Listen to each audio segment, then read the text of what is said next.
Analyse d'un multiplexeur intégré à 4 voies, le 74153, les démultiplexeurs. 3.4. Analyse d'un multiplexeur intégré à 4 voies, le 74153. Le circuit intégré 74153 contient deux multiplexeurs à 4 voies, à entrée de sélection A et B communes. Chaque multiplexeur dispose d'une entrée de validation G, strobe. Celle-ci, portée à l'état 1, force la sortie du multiplexeur correspondant à l'état 0, indépendamment de l'état des autres entrées. Le brochage et le schéma logique de ce circuit intégré sont donnés à la figure 32, tandis que la figure 33 donne sa table de vérité. 3.5. Utilisation d'un multiplexeur comme générateur de fonctions. Outre la commutation de plusieurs signaux logiques, le multiplexeur peut être utilisé pour remplacer un réseau. Ceci est rendu possible parce que l'équation de la sortie d'un multiplexeur fait apparaître toutes les combinaisons possibles des entrées de commande. Prenons l'exemple d'un multiplexeur à 16 voies, E0 à E15, donc à 4 entrées de commande, A, B, C et D.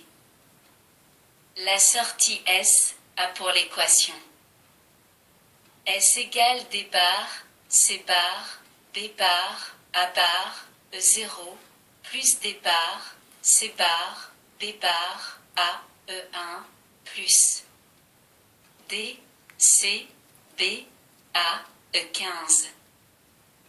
Puisque toutes les combinaisons des entrées A, B, C et D sont présentes dans cette équation, nous pouvons réaliser avec ce multiplexeur n'importe quelle fonction logique comportant le même nombre d'entrées, soit 4. La méthode est la suivante. Les entrées de commande du multiplexeur deviennent les entrées du réseau que l'on veut réaliser. Pour savoir comment positionner les autres entrées, on dresse une table avec toutes les combinaisons des entrées de commande. Pour chaque combinaison, on indique le niveau logique que doit prendre la sortie. On soumet l'entrée correspondant à la combinaison des entrées de commande au niveau désiré en sortie. L'exemple qui suit va clarifier la procédure. On dispose de 4 interrupteurs pouvant être reliés soit à la tension d'alimentation, soit à la masse, et l'on veut savoir si au moins 2 interrupteurs sont refermés sur la tension positive d'alimentation. Un circuit de ce genre peut être utilisé pour la signalisation de panne ou encore pour le comptage de pièces sur une chaîne de fabrication. Si l'on utilise des portes logiques intégrées, on obtient le circuit représenté à la figure 34. La sortie du circuit se met au niveau H, quand au moins 2 des inverseurs sont commutés sur la tension positive. On s'aperçoit qu'il faut employer plusieurs types de portes, des portes OU à 3 entrées, une porte OU à 2 entrées et une porte E à 4 entrées. Nous allons voir que la même fonction peut être obtenue avec un multiplexeur unique à ses entrées. D'après ce qui a été dit auparavant, les 4 interrupteurs sont reliés aux 4 entrées de commande D, C, B, A du multiplexeur. Pour chacune des combinaisons des entrées de commande, on reporte dans la colonne de la sortie les. Pour déterminer comment relier les 16 entrées de données, il suffit de suivre la procédure décrite et de construire une table à 16 lignes comme celle de la figure 35. Pour chacune des combinaisons des entrées de commande, on reporte dans la colonne de la sortie l'état que celle-ci doit prendre. Dans la table de la figure 35, Les lignes représentées en caractères rouges correspondent au cas où deux au moins des entrées de commande sont au niveau H, et pour lesquelles la sortie doit donc être au niveau H. Il reste maintenant à porter les entrées, sélectionnées aux niveaux indiqués dans la dernière colonne. Par exemple, l'entrée 2 doit être portée au niveau L, donc reliée à la masse. Par contre, l'entrée 3 est au niveau H, donc reliée à la tension positive. Le circuit qui en résulte est reporté à la figure 36. L'avantage du multiplexeur comparativement au réseau de portes est évident, un seul circuit intégré remplace la totalité du réseau de portes. Celui-ci, en effet, requiert au moins 3 circuits intégrés, un pour le et 2 pour les OU. En règle générale, il est plus économique d'utiliser des circuits intégrés complexes, comme le multiplexeur à la place de portes traditionnelles, N-AND, N-OR et OU, pour assurer la fonction d'un réseau combinatoire.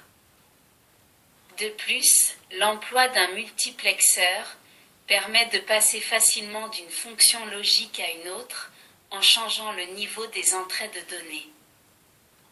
4. Les démultiplexeurs. Dans ce chapitre, nous allons examiner les démultiplexeurs qui sont des circuits dont la fonction est inverse de celle des multiplexeurs. En effet, ils possèdent une seule entrée de données et plusieurs sorties ou voies. L'information, présente sur l'entrée de données, est aiguillée vers la sortie sélectionnée par l'état des entrées de commande. Les sorties non sélectionnées se positionnent à l'état 1. Examinons le plus simple des démultiplexeurs, celui à deux voies. 4.1. Le démultiplexeur à deux voies. Le schéma symbolique et l'équivalent mécanique d'un démultiplexeur à deux voies sont présentés à la figure 37. La donnée présente en D est aiguillée vers S0 ou S1 selon l'état de l'entrée de commande A. En général, pour A égale 0, la sortie S0 est sélectionnée et pour A égale 1, c'est la sortie S1, la sortie non sélectionnée étant à l'état 1. Le circuit combinatoire qui réalise la fonction du démultiplexeur à deux voies doit donc correspondre à la table de vérité de la figure 38. De cette table, on déduit immédiatement que S0 égale A plus D. Pour trouver l'équation la plus simple de S1, dressons le tableau de Carnot, figure 39. Les deux groupements à barres et D nous donnent l'équation de S1 suivante. S1 égale à barre plus D. Si nous désirons réaliser le circuit combinatoire avec des portes N-AND, il faut transformer les expressions à plus D et à barre plus D à l'aide du théorème de De Morgan. Les expressions 1 et 2 nous conduisent au schéma logique de la figure 40. On ne trouve pas de démultiplexeur à deux voies intégrées. Si l'on dispose du circuit intégré 7400, on peut réaliser le circuit de la figure 40. Autrement, il faut se tourner vers le démultiplexeur intégré à 4 voies, le 74LS139. 4.2. Analyse d'un démultiplexeur intégré à 4 voies, le 74LS139. Le circuit intégré 74LS139 contient deux démultiplexeurs à 4 voies. Chacun d'eux possède deux entrées de sélection A et B, une entrée de données G et 4 sorties, Y0 à Y3. Le brochage et le schéma logique de ce circuit sont donnés à la figure 41, tandis que la figure 42 donne sa table de vérité. On remarque que le nombre binaire formé par l'état des entrées de sélection B et A donne l'indice décimal de la sortie concernée. Par exemple, lorsque BA égale 10, soit 2 en décimale, la sortie concernée est Y2. 4.3. Utilisation d'un décodeur en démultiplexeur. Nous savons que la plupart des décodeurs ont leurs sorties actives à l'état 0 et leur entrée de validation active à l'état 0. Portons l'entrée de validation à l'état 0, le décodeur est validé et la sortie sélectionnée par les entrées du décodeur passe à l'état 0. Nous pouvons dire que la donnée 0 présente sur l'entrée de validation est transférée sur la sortie sélectionnée. Portons maintenant l'entrée de validation à l'état 1, le décodeur est invalide et toutes ses sorties passent à l'état 1, en particulier la sortie sélectionnée par les entrées du décodeur. De même, nous pouvons dire que la donnée 1 présente sur l'entrée de validation est transférée sur la sortie sélectionnée.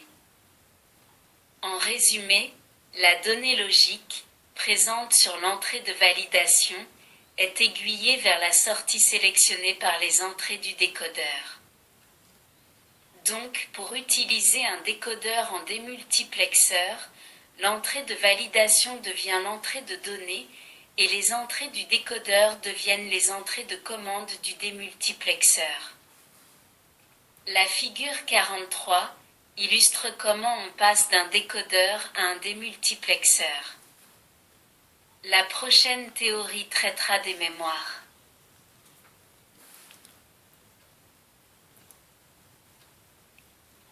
Merci de votre écoute. À bientôt.